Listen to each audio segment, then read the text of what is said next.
Ashley! Wait! Mag-usap tayo. Umalis ka muna. Anong ginagawa mo dito? Ashley, hindi pa tayo nag-uusap ng maayos simula no. Please, we just need to talk. Bakit?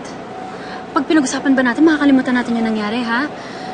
Pinipilit ko naman kalimutan eh, pero hindi talaga. Look, alam ko mahirap kalimutan. That's why we need to talk. Ayaw ko may masamaan tayo ng loob. Bradley, gusto kong magalit.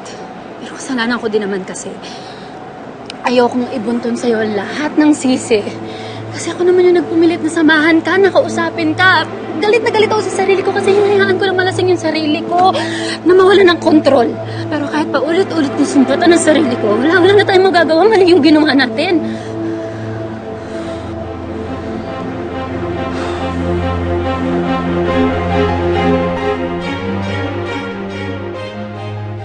I'm really sorry, Ashley.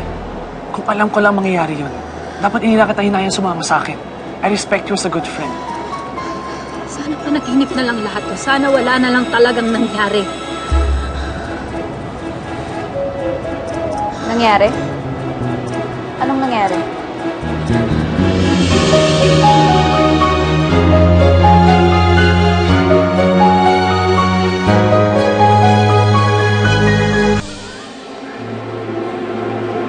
Bakit, ate? May problema ba?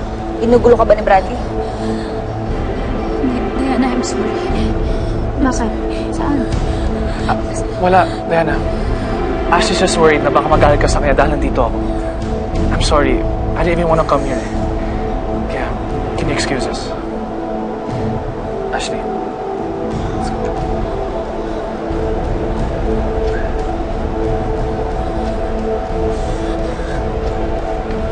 Sige na, Diana. Pumasok ka na.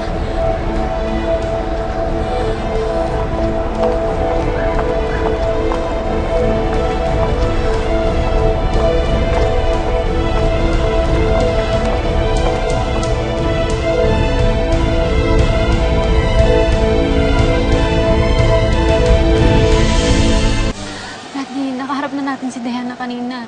Hindi ka man lang ba na-guilty? Ash, wala na kami, Diana. Kaya wala akong dahilan para isipin ang cheat ako sa kanya. Pero believe it or not, that's what I felt. Para kung inaktaksi lang si Diana. Masakit to para sa akin. Ganun din yung nakaramdaman ko eh. Feeling ko trinaydor ko siya. Diyos ko. Hanggang ngayon, naguguluhan pa rin ako. Brady, siguro matatahimik tayo kapag sinabi natin sa kanya yung totoo. Kailangan ba natin gawin yan? Hindi ko alam kasi... Bradley, pagod na ako mag-isip eh. Oras-oras na lang kinakain ako ng konsensya ko. Gusto ko nang matahimik. Ash, please.